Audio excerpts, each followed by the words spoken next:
Good morning, Year 4. Welcome to Wednesday's English lesson today. Today, we're going to begin by listening to the next chapter of The Horned Helmet, and we're going to start by reading chapter 8, which is called A Dead Man's Howl. Just before we do that, and before we talk a little bit about what that's about, let's just have a quick recap as to what happened yesterday in chapter 7. So if we think back, we know that we found out a lot more about Starkad yesterday, about his family life and the reason he became a Viking. We know that the relationship between him and Bjorn is getting stronger and stronger by the day. And we remember that Starkad has said that he wants to find a new weapon. So his sword, his leg biter sword, was broken in the raids that happened. So he wants a new one. And he doesn't just want any old sword. He doesn't want to get a bought one. He doesn't want to make a new one. He wants a sword that he thinks has a story to tell. Okay, and that leads in brilliantly to chapter 8, because as you can see here, chapter 8 is called A Dead Man's Howl. So a howl is a grave where a Viking king was buried, and I've popped this picture here to show you what that might have looked like. So we know that a Viking king in those days would have been buried under a very big mound to show just how important they were. And as we talked about yesterday, we know that Vikings would have been buried with their possessions, the things that were important to them. Okay, so Starkad is expecting to be able to dig up a grave and find a sword or a weapon that perhaps was important to a king, and he thinks if it was important to a king, he will have the best weapon for him. Okay, so when we begin reading chapter 8, it's going to be set in a town, a place that they have arrived at on Reindeer, their long ship, and this is the place where he intends to dig up a grave. Okay, the place that they arrive at is called Halstead. And what I want you to think about while you're listening to the chapter, when you hear Miss Eddleston reading, I want you to think about what clues do we get that this place might be dangerous. Okay, you might want to pause the video while Miss Eddleston is reading to just jot some of those ideas down. Okay, because when we come back together in just a moment, we're going to think about what clues do we get that Halstead, the place that they've arrived at, is a very dangerous place. Okay, so you're going to pause me now, head over to YouTube where you can see Miss Eddleston reading chapter 8, Dead Man's Howl, and we'll see you in a moment. Okay, so I hope you enjoyed chapter 8. Halstead does not sound like a very good place, does it? This is a place that we can tell already that something bad is possibly going to happen. Okay, the author has done a really good job in building up that tension. Okay, and the way that he's done that is by describing this place of Halstead. So I asked you before the chapter, could you jot down or could you just think about the words that the author used in the text that tells us that Halstead is dangerous? So I wonder what you came up with. What ideas did you hear? Okay, let's have a go at jotting these down together. So first of all, right at the beginning of the chapter, when they saw Halstead from the ship, it was described as a desolate place. Okay, now the word desolate means a place that's empty, where nobody is. Okay, nobody wants to be there. So I can tell by the author choosing that word, desolate, it makes it clear that if nobody else wants to be there, it's probably not the place that Starkad perhaps should be entering into. Okay, an empty place gives us an idea that it must be quite dangerous. Okay. Another word, another phrase that I picked out from the text that told me it was dangerous was when the Jarl was talking, and he said, "I do not like the look of this place. I do not like the look of this place." Okay, so by his speech that he's put in there, he's already given us clues as the reader that this potentially is a dangerous place and something bad might happen.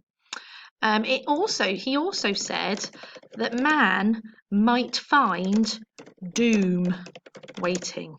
Okay, and we know doom is not a very good thing. Okay, so again, more clues there. When they were describing the huts that they could see from the cliffside, it said the huts looked like wild beasts. Okay, and he said it didn't look like places where somebody might live. Okay, huts looked like wild beasts. And then right towards the end of that section that we heard Miss Eddleston reading, they were also talking about the seals. And they said normally the seals would go scavenging for any meat that they could find. But even the seals know better. So it said the seals know better than to go inshore. Okay, so even the seals don't want to go close to Howstead, okay, because potentially it's quite dangerous, okay. So all of those words and phrases that the author has put into the text builds us up a picture. And as I said before, it lets us know that potentially something bad is going to happen, okay. And I wonder if you could get some ideas as to what that might be. So we know that Starcad is going to go to this grave where he knows that the king has been buried and he's going to dig it up. Now, that has happened in real life. Archaeologists, we know that we find out about the past because archaeologists dig up the ground and find evidence of the past, okay? And a burial site has been discovered in real life. We know the place of Howstead in the Horned Helmet is a fictional place. It's not a real place. And the events that's happening in the story are for the story. However, there has been a very famous find some years ago in a place called Sutton Hoo.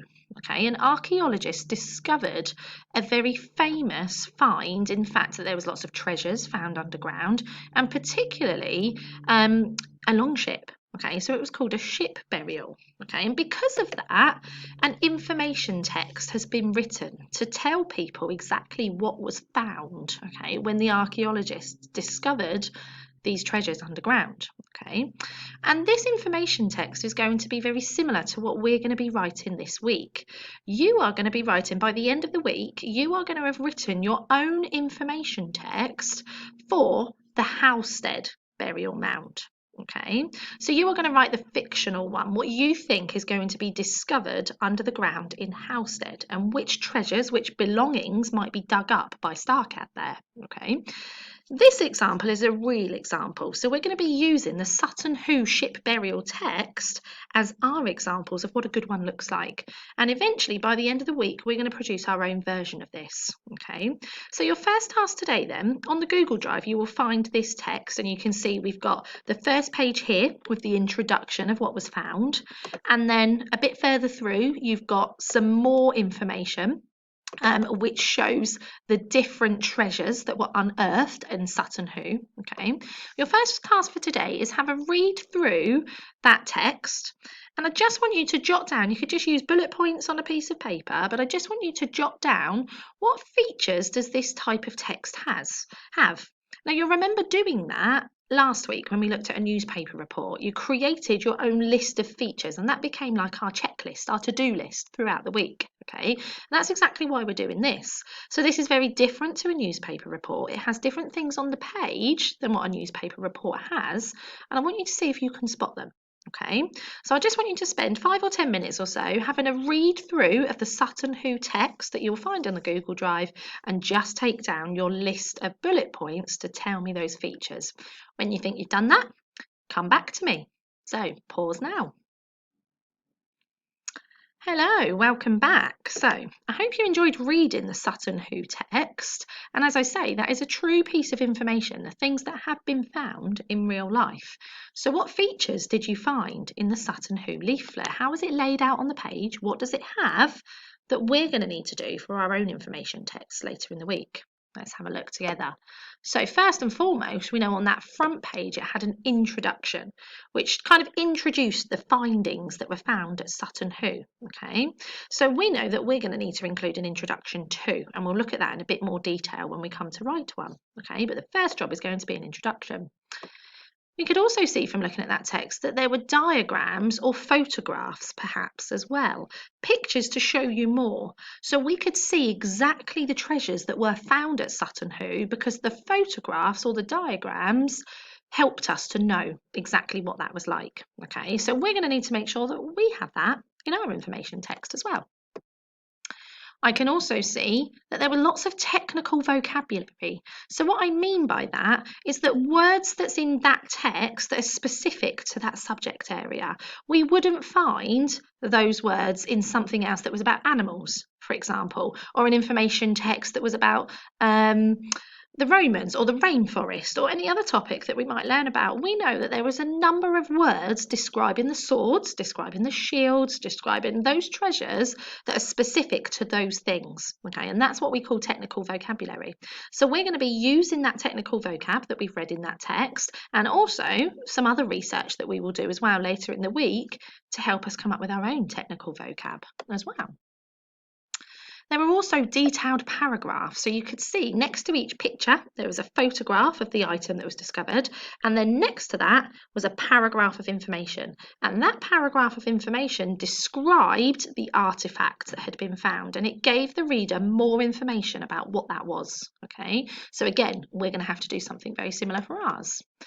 And then finally, lots and lots of descriptive vocabulary. So the way that the artifact was described made it really, really clear to the reader exactly what it looked like and exactly what this artifact had, okay, what the sword looked like, what damage it might have had, or particularly what details it might have had as well. It was described in that much detail.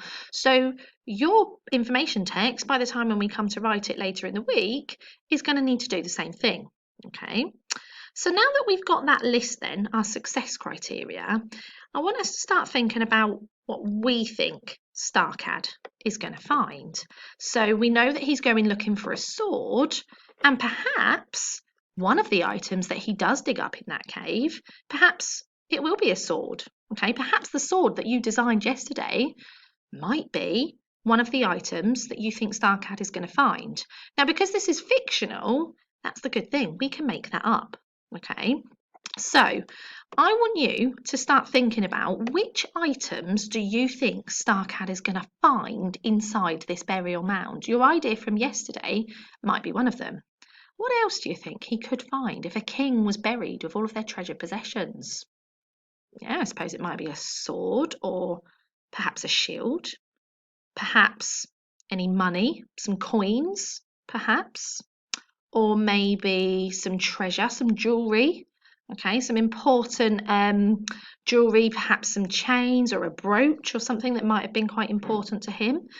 Okay, so I want you, once you've thought about those ideas, today I want you to start getting the drawing done. Okay, so you'll see there I've said no writing today, just drawing. And in the Google Drive, you will find this template for you to draw into. Okay, and if you can't print it, don't worry, you can just draw it on any piece of paper that you have at home. But we're going to have the title of our information text is going to be the Howstead Cliffs Burial Mound. Okay, and what we think is going to be discovered there. So on the first page, you are going to draw the most impressive find, the thing that you think is going to be dug up that will probably be most impressive to somebody else. Okay, so if I look back at the Sutton Hoo example, if we just go back there, I can see the most impressive find at Sutton Hoo was this helmet. Okay, so that went on that front page, okay, before the introduction.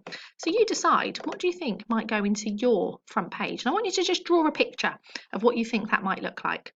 And then on the other page, you can see there's 3 boxes here. So we're going to be writing about 3 artifacts later in the week. Okay, we're not going to do that today.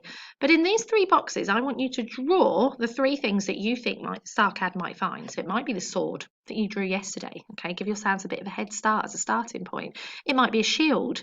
It might be some jewellery. It might be some coins, some of those ideas that you've already come up with.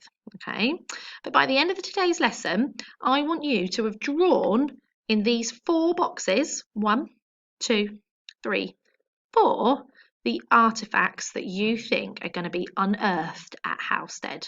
Okay, can't wait to see them. See you tomorrow.